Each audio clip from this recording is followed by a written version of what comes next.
देखिए, हमारे स्लोगन से पता चल रहा होगा, न्याय दो या फांसी दो। सरकार की जो अचानक घोषणा आई, जिसकी जरा सा भी उम्मीद नहीं थी कि सरकार हमारे साथ ऐसा करेगी, क्योंकि 6 बजे तक सभी लोग इसी सचिवालय में कार्यरत थे और 2 घंटे बाद हमारे खिलाफ इस तरह का घोषणा होता है कि आपकी परीक्षा रद्द कर दी जाती है और एक तरह से हम बेरोजगार हो जाते हैं। और कल तो लिखित तौर पर भी आ जाती है अधिसूचना कि इन सारे एग्जामों के साथ सीजीएल की परीक्षा को भी रद्द किया जाता है और सचिवालय के द्वार हमारे लिए बंद हो गए हैं। हम सचिवालय से सीधा सड़क पर आ गए हैं। मैं कहना चाहूंगी कि ये हमारी जो नियुक्ति थी वो माननीय उच्च न्यायालय और सर्वोच्च न्यायालय के निर्देश में हुई थी, तो किसी भी तरह का डिसीजन लेने का अधिकार न्यायालय को था। तो सरकार पर जब इस तरह का दबाव बन रहा था भीड़ तंत्र के द्वारा, तो स्टार्टिंग से ही वो बोल रहे थे कि ये हमारे अधिकार क्षेत्र में नहीं है, क्योंकि इनकी नियुक्ति न्यायालय के माध्यम से हुई है। फिर अचानक सरकार को क्या होता है, भीड़ तंत्र के दबाव में किस तरह से आती है या क्या साक्ष्य उसके पास आ जाते हैं कि वो तत्काल कैबिनेट की बैठक करती है और हमारे खिलाफ ऐसे फैसले ले लेती है कि हमें सचिवालय से सीधा बाहर कर दिया जाता है। तो अब सरकार से कहना है कि हमारे साथ न्याय कौन करेगा। हम तो उस समय सरकारी कर्मचारी थे, हमें तो मीडिया बाइट देने का अधिकार नहीं था, ना हमें मीडिया में आकर के अपनी बात रखने का अधिकार था। लेकिन आपने हमारी चुप्पी का इस तरह से फायदा उठाया और हमारे खिलाफ इस तरह के घोषणा कर दिए, तो अब हम लोग कहाँ जाएंगे? हमारे साथ न्याय कौन करेगा? आप एक पक्ष को न्याय देने के चक्कर में दूसरे पक्ष की बात को नहीं सुने, एक पक्ष को सुन करके केवल न्याय दे देना, ये हमारे लिए तो अन्याय हो गया। और अगर कुछ लोग इसमें शामिल भी हैं, तो ये सरकार का काम है कि सिस्टम में कौन शामिल है, क्योंकि हम कैसे बता सकते हैं कि हमारी उसमें संलिप्तता है या किसकी है, नहीं है। आप भीड़ देख रहे होंगे, टोटल बच्चा 1975 है अभ्यर्थी, और सब के सब अगर यहाँ पे प्रेजेंट है तो भाई चोर है कौन, इसकी पहचान कौन करेगा? सरकार करेगी, क्योंकि सरकार के पास पूरा तंत्र है, सरकार के पास व्यवस्था है। बाइफरकेट जो करेगी कि कौन जेन्युइन छात्र है और कौन अनियमितता वाले छात्र है, इसको अलग कौन करेगा? सरकार करेगी। और सरकार अगर इसे अलग नहीं करती है, दोषियों को सजा नहीं देती है, पब्लिक डोमेन में उसका नाम नहीं लाती है, तो उन लोगों में डर भय कैसे होगा? इस तरह से अगर उनको सजा नहीं दी जाएगी तो संलिप्तता तो उनकी हमेशा लगी रहेगी। तो रद्द करने से रिफॉर्म्स नहीं हो जाएंगे। रिफॉर्म तब होंगे इसमें जब दोषियों को पकड़ा जाएगा और उनको सजा दी जाएगी। अगर मैं पर्सनल लेवल पे बताऊं तो सिर्फ यही मेरा एग्जाम नहीं निकला है। 11 to 13 में भी मेरा पीटी हुआ था, अभी 14th में भी हुआ है, अभी एफआरओ का मेरा मेंस हुआ था जिसमें मेरा फिजिकल होने वाला था। इसके अलावा मैं सीडीपीओ की भी मेंस दी हूँ। तो ऐसा नहीं है कि हम लोग कहीं से उठाएं और एक पैसा इकट्ठा किए और लिए और चल दिए। मैं जो प्रतियोगिता परीक्षा की तैयारी 2013 से कर रही हूँ और जाकर के फाइनली मैं 2026 में शर्तों के आधार पर ज्वाइनिंग ले पाई हूँ, इसी उम्मीद से कि हमारी संलिप्तता में कोई भागीदारी नहीं है, तो आगे भी किसी भी तरह की जांच होगी तो हम साफ सुथरा निकलेंगे। और इसी के साथ हम लोग ज्वाइनिंग एक्सेप्ट किए हैं। लेकिन आज सरकार हमारे साथ अन्याय कर रही है, तो न्याय की गुहार कर रहे हैं और फिर से कहेंगे न्याय दो या फांसी दो, क्योंकि अब हम लोग कहीं मुंह दिखाने लायक नहीं रहे। ना तो हम लोग सचिवालय में कार्य कर सकते हैं और ना ही तो घर जा सकते हैं, हम बस सड़क पर ही रह सकते हैं। ये बहुत बुरा हुआ है। हम लोग ये सोचे नहीं थे, क्योंकि ये बहुत लंबा संघर्ष रहा है। हम लोग सबसे पहले तो एग्जाम दिए, उसके बाद स्टे लगा दिया गया, फिर कोर्ट में ये केस गया, कोर्ट के बाद हमारी ज्वाइनिंग हुई है।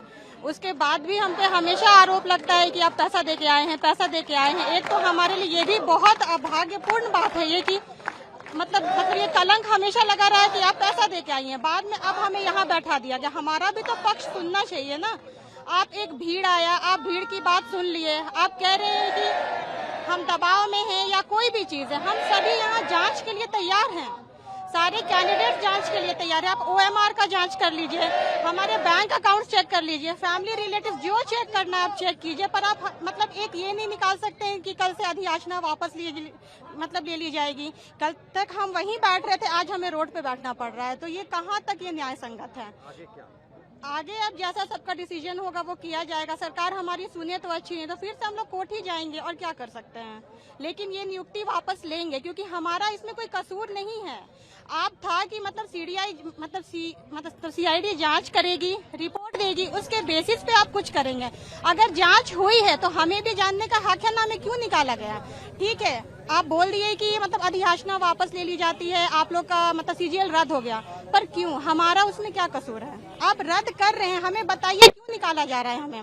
आप हमारी जांच कीजिए, उसके बाद अगर हम गिल्टी हैं तो फिर आप एक्शन लीजिए।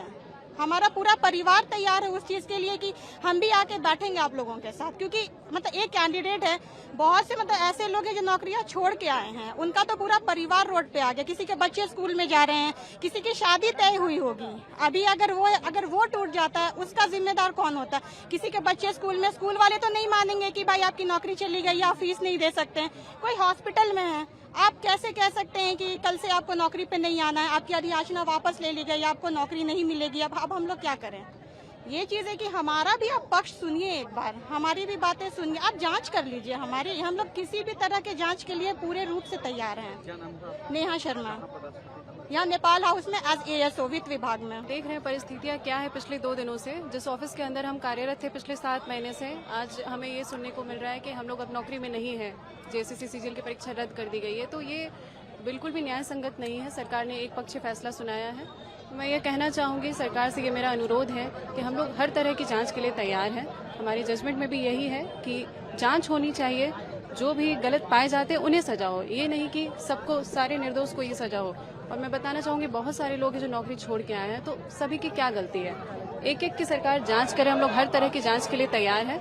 इस तरह से नौकरी से निकालना या अचानक इस तरह से अधियाचना वापस लेना, CGL रद्द कर देना, ये सही नहीं है। सरकार की तरफ से बोला जा रहा है कि TDPL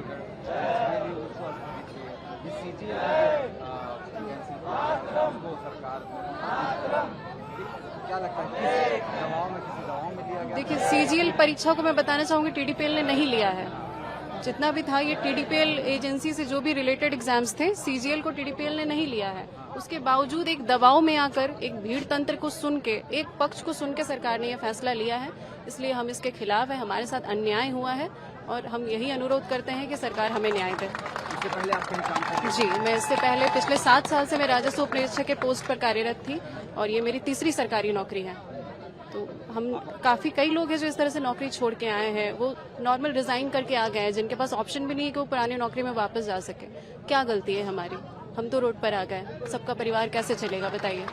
अभी आप कहाँ कार्यरत हैं? मैं यहाँ प्रोजेक्ट भवन वित्त विभाग में ASO के पोस्ट पर कार्यरत थी। क्या नाम है आपका? मेरा नाम रानी गुप्ता। अब तो सरकार ही जाने कि ऐसा डिसीजन क्यों ली है, लेकिन ये बहुत ही गलत डिसीजन है। हम लोग के पक्ष को भी सुना जाता। उन लोग का जब 10-10 लोग का डेलीगेशन को सुना जा रहा था, तो रद्द करने से पहले हम लोग को क्यों नहीं सुना गया? हम लोग को भी सुनना चाहिए था ना सरकार को। हमारा क्या है, अगर सरकार बोल रही है कि बहुत बड़े लेवल पे धांधली हम लोग सेग्रीगेट नहीं कर पा रहे हैं, कौन सा जांच हुआ है, कितने अभ्यर्थी पकड़े गए हैं, वो सबका दीजिए हम लोग को रिपोर्ट। हम लोग के पास तो कोई आया ही नहीं है, जांच का कुछ भी नहीं आया है कि आपका नाम आया है, कुछ भी स्पष्ट हम लोग का तो कुछ आया ही नहीं है। तो हम लोग किस बेसिस पे निकाले गए हैं, बताइए, हम लोग को जवाब दीजिए। जजमेंट में ये लिखा था 6 महीने में सरकार CID अपना क्लोजर रिपोर्ट देगी। CID ने किसी तरह का क्लोजर रिपोर्ट नहीं दिया। अचानक से ये जो आंदोलन हुआ, जो भीड़ का दबाव बना, अचानक से ये जांच होती है। 10 दिन के अंदर ये फैसला आ जाता है कि CID ने जांच कर लिया है, अनियमितताएं हुई है मास स्केल पे और ये वैकेंसी रद्द की जाती है। कुछ भी क्लियर नहीं है। बिल्कुल बिल्कुल।